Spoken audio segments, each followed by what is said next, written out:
India rightly continued to put their faith in KL Rahul at the top of the order, but it didn't work out. This can be a cruel game sometimes. To watch how England got the better of India in the third and crucial T20I, watch this episode of Jatin's Scorecard.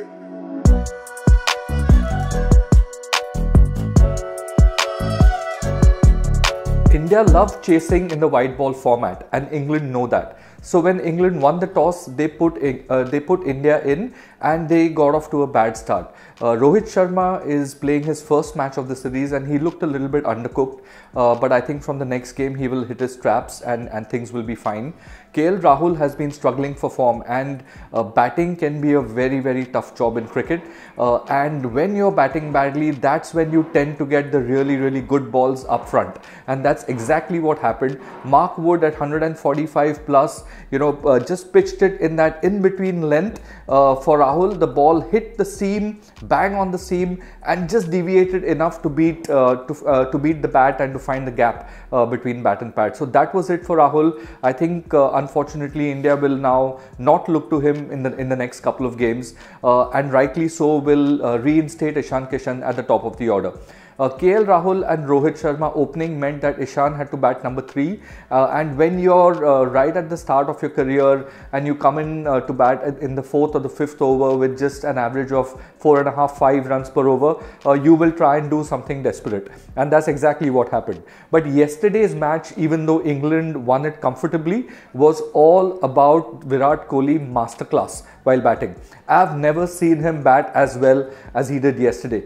He was in sublime form, and it seemed as if he decided where to hit the ball irrespective of where the ball was pitched.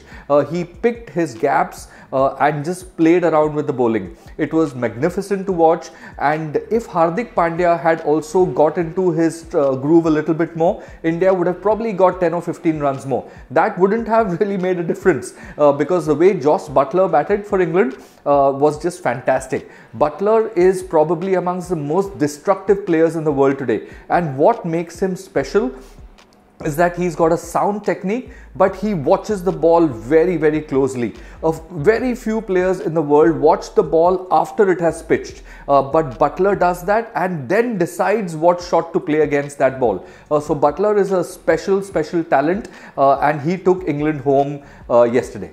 This fourth T20I becomes like a virtual final for India. They have to win this game to stay alive in the series. The 11 which they pick will be very crucial. I would go in with the following 11: Ishan Kishan, Rohit Sharma, Virat Kohli, Rishabh Pant at number 4, Surya Yadav at number 5, Hardik Pandya number 6, Washington Sundar number 7, Deepak Chahar number 8, Bhuvaneshwar Kumar number 9, Shardul Thakur number 10, and Yuzi Chahal at number 11. I will pick Surya Yadav ahead of Shreyas Iyer, just taking a gamble. In fact, Shreyas has scored runs in the first game, but I think at number 5 in these last two crucial games, I think you need an assassin kind of batsman like Surya, who can take the game by the scruff of its neck and probably hit 4 or 5 sixes in the last couple of overs by himself. So it's just a judgment call from me, but I would pick Surya, and I would pick Deepak Chahar as well. I have a lot of time for Deepak Chahar as a cricketer, but as a bowler, he swings it up front. It might swing first half or second half. I've just got a feeling it will swing a little bit, and he is a very experienced campaigner, having played so many seasons for CSK under MSD. So I would put my faith in Deepak Chahar. He gives you a little bit extra with the ball as well, and then you have 6 bowling options for India. So I'm a big fan of having 6 bowling options, and this is the 11 I'll go in with. The fourth game becomes super crucial, so if you have any thoughts, comments, keep them keep them coming, and I'll answer as fast as I can. Thanks for watching as always, and see you next time.